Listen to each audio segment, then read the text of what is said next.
Hey everybody, welcome to episode 7 of Outspoken. Today's gonna be interesting. Hey, I'm just editing. I don't know why I said episode 7, but it's episode 11. So last episode I covered a little Q&A about mental health, and originally when I was doing that, asking the mental health questions or requesting the mental health questions, I got a lot of LGBTQ plus questions. Is that surprising?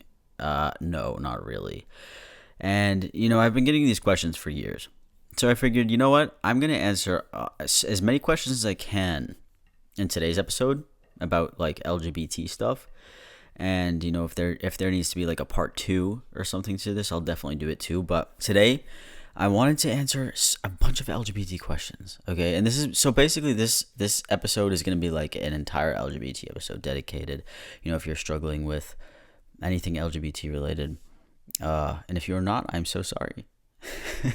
Congratulations, by the way, for not struggling with that. But I figured, if this could help like at least one person, it is useful. So I'm going to go into this. I asked people to ask me questions on YouTube and Instagram. I'm going to go from the heart here today, straight from the heart. Okay. That's a blessing, if you ask me. Yeah, so today we're going to be discussing a bunch of questions, things such as, how did you know you're trans? How do you come out? How do you deal with religious parents? Stuff like how to not feel ashamed of yourself for being who you are. And then at the end, I have some LGBT stories, as always. Today is going to be full LGBTQ plus, baby. So go grab some food and listen, or whatever you do when you listen. What do you guys do when you listen to this? Whenever I listen to a podcast, I'm walking, or I'm like in the shower, or coming out of a shower. Like when you come out of the shower and you do stuff like you put moisturizer on. Does everybody else do that? And then like you brush your teeth and stuff too. Yeah, I don't know. And when I make breakfast and I listen to podcasts, it's a great way to start the morning, dude, or a great way to end the night, or a great way to go on your walk. But yeah, let's do this. Let's bang it out. I'll try not to say as much as I can this episode. So we're going to start off with a little bit of my story. Okay? Because the first question is always, how did you know you were trans? And this is a loaded question. I knew I was trans from a very young age. I've said this before in videos, but I don't know if everybody catches it because the videos are pretty old, which I say it in. But I knew I was age. I knew I was trans from a young age. I knew by the way that I felt inside. It was a different feeling. I have a very bad memory, so bear with me. But growing up, the toys I chose, the clothes that I wanted to wear, and like I said, the way that I felt inside, you can be a tomboy when you're growing up, okay? And this is what, like, being a tomboy does not mean that you're transgender. Like, liking trucks and being a girl doesn't mean you're transgender. It was just another thing that I noticed as I got older and stuff like that. Just realizing the toys that I liked, or not wanting to wear dresses. I don't even know how old I was when I didn't like to wear dresses. And that doesn't go for everybody. Like, just because you don't want to wear a dress doesn't mean you want to be a man, right? Those are just some small things that I noticed when I was younger. I noticed when I told my mom when I was younger as well. I was like, Mom, if I grow big boobs, I'm going to chop them off. And you want to know what happened? There was no big boobs, but they're still chopped off. There was no big boobs, but I'm screaming that, and I hope nobody can hear me. There was no big boobs, but they still were off, right? So that was another memory that I had when I got older. And it was just the intense dysphoria that I felt. And I felt it so hard and so much. And I know this was the problem with me a couple of years ago. I thought that everybody had to have as intense dysphoria or dysphoria like I did. And that's not the case at all. Because I've met trans people who have very little dysphoria or no dysphoria, but they're still trans. And I had to educate myself on that because I did not know that. And that's a lot of the reason why people didn't agree with me back in the day, just because I was kind of a dick. A little bit. But I thought everybody had to feel dysphoria the same way that I did. And my dysphoria was very intense. This is how I knew. I hated everything. I hated everything about my body. I hated everything about being who I was, like being a woman. It didn't feel normal to me. It's a very hard way to explain. When I talk about dysphoria, and I'll talk a little bit about my middle school experience too, but when I talk about dysphoria, the way that I try to describe it is that having dysphoria always felt and still does feel like I'm drowning with a little bit of like air up top. You know those tanks that you can fill up and then you've got a little bit of air up top and you can breathe. That's what dysphoria feels like to me. It's like it's such a sad way to describe it too. It feels like you are always drowning, but you can always take a little bit of like breath up top, like a up top. But then most of the time you're just drowning because you feel like shit. So that's how it's been for me the whole time. I transitioned at 16. But dysphoria still kicks my ass. And I'm 25 years old.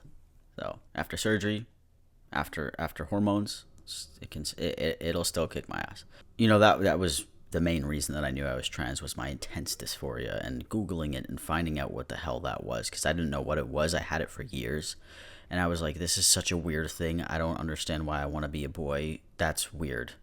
What the fuck does that even mean, you know? So, to beat these feelings, what I actually did in middle school was, I don't know if anybody knows this, but in middle school, I did try to be a girl. Obviously, I was, but by be a girl, I mean wear girl things and do traditionally feminine things. So, I bought some clothes that were kind of girly, like a tighter purple t-shirt. I don't even remember. They're just a little bit tighter. You know those like middle school girl clothes that they wear, like the really tight. They're not really tight. I don't know what they wear now, but it was just a little tighter. Whatever. And it was purple or something. And then I put on some lip gloss and one of the eye makeups. I think it was mascara or eyeliner or something like that. I did that for about a week or a month. And I really tried to enjoy that. I really did. I was like, I gotta grow the fuck up. I'm in middle school now. Let's go. I gotta grow out of this phase. What is this wanting to be a man? Something has to be done about it. So that's what I did. And I did it for about a week or a month. I don't actually remember how long it was, but it was definitely not for long. And after doing it for that period of time, I was like, yeah, I'm over this. I just do not care. I don't like this. I don't like this makeup thing. I don't like these clothes. I don't like any of that. And I became my true Sam. You know, I tried. I put in the effort. So if anybody's out there like putting in the effort to try to beat those dysphoria feelings, I mean, kudos to you. That shit did not work for me. But take a look back on your childhood is what I would say, and think about the little things that you did, because when I started doing that, because I started feeling dysphoria at like I said, a very young age. But some people don't feel dysphoria like that. But if you look back on your younger self, you notice a lot of things. At like 11, 12 is when I felt the most intense dysphoria, and it kept going and it kept going and it kept going, and then I had to transition at 16 because I couldn't do it anymore. Like, it was so strong. You know, other people find out they are trans with different ways. But, my intensely horrible dysphoria is how I knew. Another question I get a lot is, did you have any doubts before transitioning? Huge question. Now, I don't really recall having any doubts. The only thing I was scared of doing was taking testosterone because I didn't know what would happen.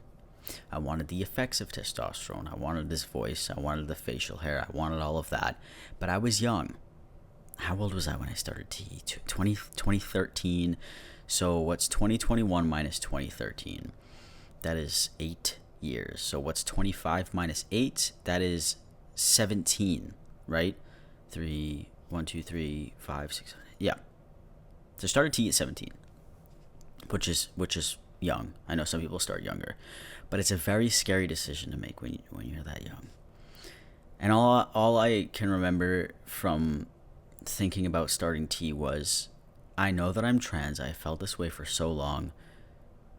I didn't know anything about testosterone. Is it going to kill me in 5 years? I didn't know. I still wanted it. I wouldn't necessarily say that I had doubts about myself being trans, though. I knew that I was a man and I felt like a man. But I think doubts with anything in life can be normal. When I go into anything, I doubt it most of the time. I don't really know if that goes with sexuality and gender, though. But I think it's okay to question yourself, especially when it comes to like taking hormones and telling people that you're trans. You really need to think, like, this is how I feel, yes? Because when I tell people, that's it. Like, I'm telling people. So you got to make sure. And that's when, going to a therapist and stuff like that. But going to a therapist is the best thing because they can help you with they can open your mind up. They can help you with all the questions that you may be having and really help you with any doubts. And I went to a therapist when I was young, when I was 16, maybe 15 even. I think I started at 15 and just talked about it. And it was super helpful. So definitely therapists are very helpful when they are correct, because I know that there are some therapists out there who are transphobic. So that's always useful,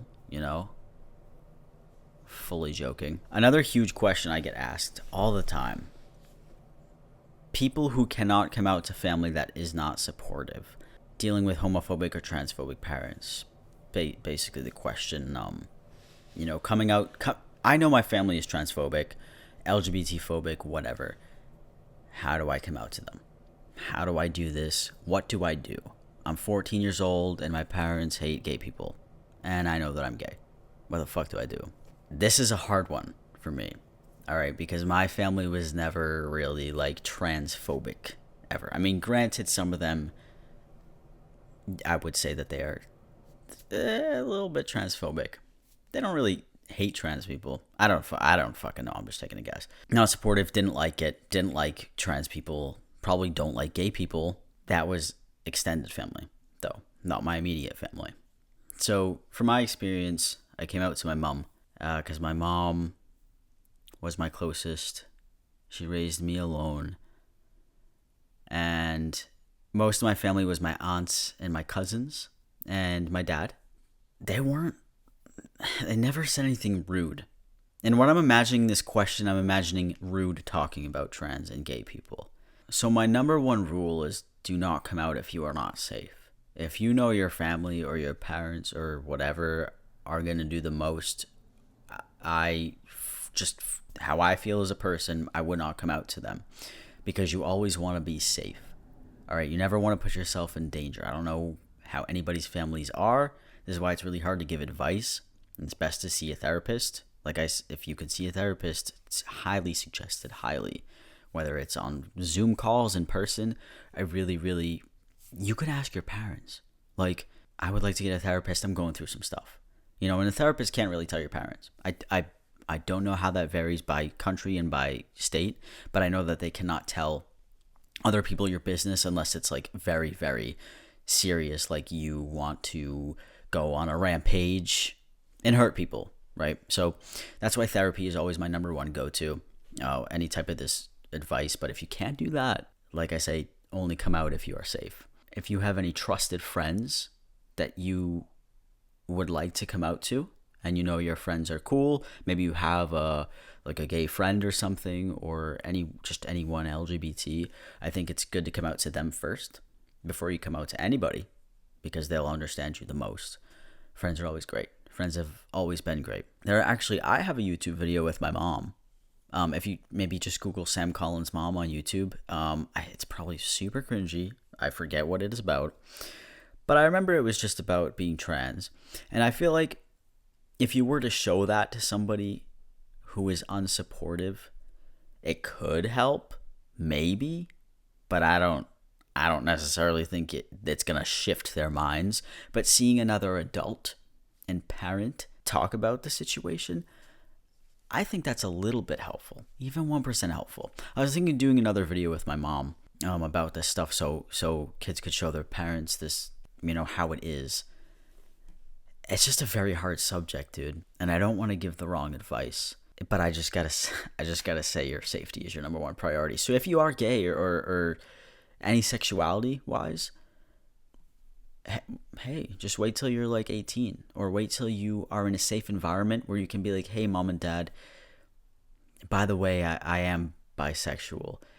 And you're 18 and you're becoming an adult and you're safe. You're at college, or you're with roommates, or you're just not in their presence where it might be easier. And I've seen TikToks and I've seen videos of kids coming out to these parents, and they're vile to their kids, and I don't want that for anybody, because that's awful. Home is home. You don't want it to be where you don't want to be. You want to be home and feel safe. So just try not to get emotional. And there's definitely communities online too. If any of you have Twitter or Instagram, or if even YouTube comment sections, or I know there's apps that people make friends on, or games and stuff, and even your online friends, I think, are a great resource for sure, especially if they're in the community, and they can help you as well and be support for you too. And coming out, it's great to always have somebody else who supports you as well. So that was such a long answer. I am so sorry, but it was a loaded question that is very, very hard to answer, but it gets asked a lot, so I just had to put it out there for you. But yeah, bottom line, don't come out if you're not safe. Definitely surround yourself with supportive people, whether that's your amazing friends in person, amazing friends online. Confide in them to an extent. Make sure they're trustable, because some people are snakes, but a lot of people are good people. Maybe try to get a therapist if you can discreetly do so. Binding safely without a binder. So if you can't go buy your binder discreetly, this is how I bind it safely, and it's not going to work for everybody because it is hard to bind. So what I used to do is layers, okay? And it all depends on your body size and body shape and chest size and everything like that. You can disguise it as much as you can. So if you go to the sports section and you get like a little bit tighter of a sports bra, again, it all depends on everybody's chest size though. This isn't going to work for everybody. You can try it out though if you're literally desperate. I used to take a little bit tighter or pretty much tighter. Not something that would suffocate me, okay? You don't want to be hurting yourself. I've did that plenty. I've used things to bind that you should never use to bind. It was bad. I even used to wear like 2 binders at a time that were too small. It was bad. So don't do that. Make sure you're doing stuff that's good for you, okay? You can disguise your chest with different clothes as well. All right, let's just pretend you went to the store, got a little bit tighter of a sports bra. And then I also used to buy like those what were those, like spandex like tank tops, like another really tight thing, like the spandex tank tops that you work out in, like in the men's section with the sleeve cut off, or just a normal tank top style and it's tight, like a workout clothes, like that type of thing. I don't fucking know what that's called. And then I would wear that, and then I put on a t-shirt, and then I put on a hoodie. That's what I would do. All right, and if you want to take it one step further, put on a flannel over that, okay? This is a fall outfit. This can work for summer, but you will die of sweat. I used to wear this type of stuff in the summer too. Hoodies, long sleeves, really layers. I literally would wear like 5 layers in the summer. But that's how I would like safely bind if I couldn't actually bind with a binder. It was hoodies. Lots of, ways to disguise your chest was I wore zip-up hoodies, like kind of zipped up halfway or something. There was like you can look at yourself in the mirror and kind of determine that. A hoodie with a flannel over it is always pretty decent. It covers a lot. Or a hoodie with a jacket. This is why winter is great. So if any of you are in the winter season, a jacket is perfect. Okay, with a hoodie, that shit is perfect. You can't. It's a big puff. Doesn't even matter if you have the smallest chest or the biggest chest in the world. It's a big puff. That's the way that I binded safely without a binder. It was just tighter and layers, but not too tight. Don't suffocate yourself. Like I said, don't suffocate yourself. How to not feel ashamed of your sexuality or gender identity. Well, this is something that I struggle with still to this day. And I almost feel like it's normal. But there are people that I know that are very, that love themselves. That love the fact that they are trans. Or they love the fact that they are lesbian, gay, etc. bisexual. We'll go based off of me, since it's my advice. I get to talk about myself this whole time. It's so fun, I promise. For me, I do definitely feel this sense of shame and I'm trying to think of another word. Like this, I don't like the fact that I'm trans.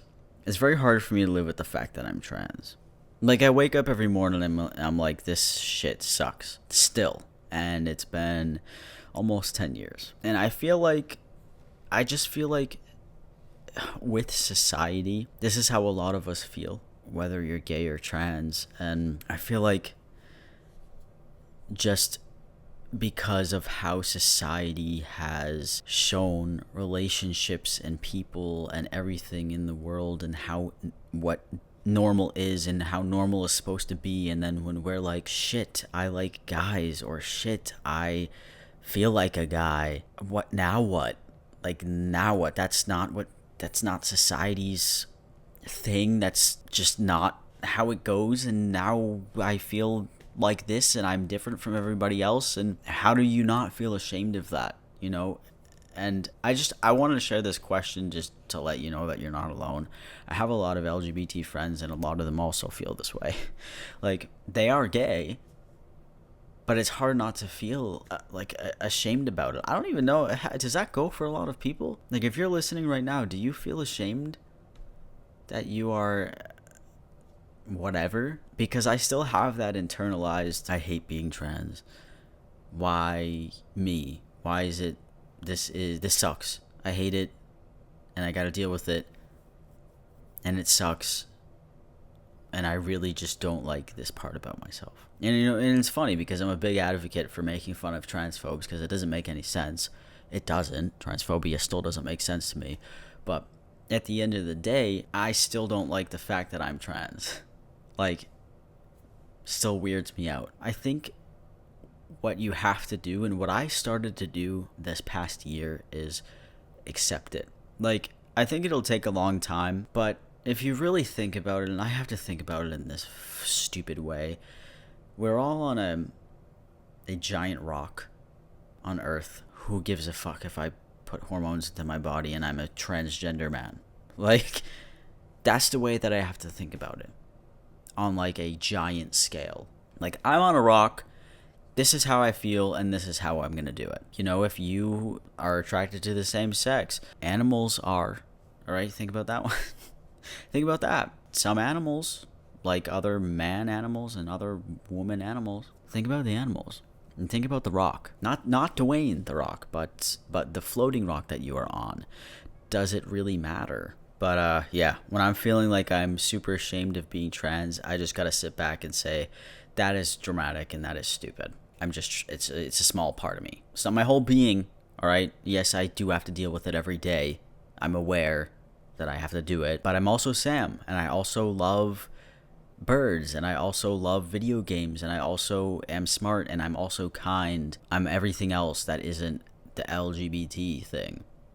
There's nothing to be ashamed of. It just happened. Like, it's, whoops, like, sorry, it's part of me, but whatever. I just feel like some of us will always feel a little bit like that.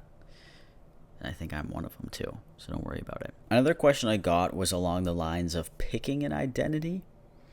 And to answer this question, I don't necessarily think you have to pick an identity and go for it right there and then, right? You could definitely take your time with learning about yourself. For example, let's say you think you're bisexual, and you're like, I think I'm bisexual. I've liked guys and girls for 4 years, and I really think I'm bisexual. You don't have to put that label on yourself right then and there. Same with being trans. You're not pressured to pick like an identity. You don't have to put yourself there. Yeah, you can just live your life and be you and be Sam. Oops, yep, I just spilled a drink. And this is why I don't put the drinks around my laptop. But I didn't spill it on my laptop. But yeah, like I was saying, you don't have to categorize yourself right away. You can explore how you feel and who you are before putting a label on yourself. You don't even have to ever label yourself. I know that sounds so fucking cheesy, but you don't rush it. Don't rush it if you don't feel like, yeah, you might feel like you're bisexual, but you don't have to say it. You don't even have to say it. Okay? Just let yourself live, let yourself breathe. Don't pressure yourself into, thinking that you are something and putting a label on it, and then keeping yourself in that identity box. Let yourself ride it out. Let yourself be yourself. And if you're like, yeah, I actually am bisexual. I realize it now. It clicked in my head like that. Then sure. But don't feel pressure to say that you are a trans woman or say that you are a bisexual person. You'll figure it out. You will figure it out with your time. Trust me. Time is your best friend. Take your time. You've got all the time in the world. The right age to transition has always been a funny question to me because there is no right age to transition. You will transition when you transition. For me, it was 16. That was my official transition. But when I was 12, I was already there. I was already catfishing people online. So you could transition at 14. You can transition at 44. I don't think there's any right or wrong age of when you can start being happy. Don't pressure yourself. Again, like I said last time, don't pressure yourself. Hey, if you're like 30 years old and you are like, wow, I'm transgender. It's cool, dude. If you're 60 years old and you're like, shit, I'm transgender. You're only 60. All right? You know what I'm trying to say? There's no right or wrong age to transition. Transition. When you know, you know. And if that's really early, congratulations. If that's really late, congratulations. Like, don't worry about it, dude. And the last one that I have for today is calling out dead naming or calling out dead naming or misuse of pronouns. When I think about this I feel like you always want to do it in a polite way because people are going to get angry if you don't, or they will get angry because people are snowflakes. as a lack of better terms. If someone's calling you she and you're like, actually my pronouns are he, you want to be nice about it and you want to be patient about it. All right. It is hard. I think it's definitely hard for people to adjust. People are not going to get it. If it's been a year and they still don't get it, that's kind of an issue. But I feel like the first year if you're going by different pronouns, transitioning or whatever, and they are dead naming you or using your pronouns wrong, but they are apologetic about it, or they're like, oh shit, okay, wait, he, I think that's a good thing. Now, if they're ignorant about it, that's a different story. So if someone was actually ignorant and dead naming me or misusing my pronouns, what would happen is my mom would actually do it because I'm incapable. But if I had to do it for myself, I would sit down and talk to this person. Just pretend it's your cousin. Your cousin John's being rude. And you just sit down with John and you say, hey John, it might be, I know this is tough for you and it's tough for whatever, if it's tough for your other family, or you can just say it's tough for me. Like I've been going by Sammy for the past 5 months and my friends call me Sammy and use he him pronouns. It's just that's how people refer to me and what I'm used to. So when I hear something different, I'm not the biggest fan of it. I'm making a transition in my life and everybody around me is calling me Sammy and you're the one who is not. So I just wanted to, I wanted to work with you on this. I wanted to see how we can make this easier type of thing. Now, there are going to be ignorant people who won't ever go by your name or your pronouns. And I feel like those are people you can never get through to. It's almost like a non-factor. It's like you've got to, I don't even know what you do in that situation. When people used to misgender me and just never corrected themselves, I just left it. Because I was like, whatever, you're stupid, you're annoying, you're just shut up. I feel like ignorance is very, very hard to correct. But if you want to try to do it, you can do it the way that I kind of explained. Like, you want to be nice about it. You don't have to use that wording at all.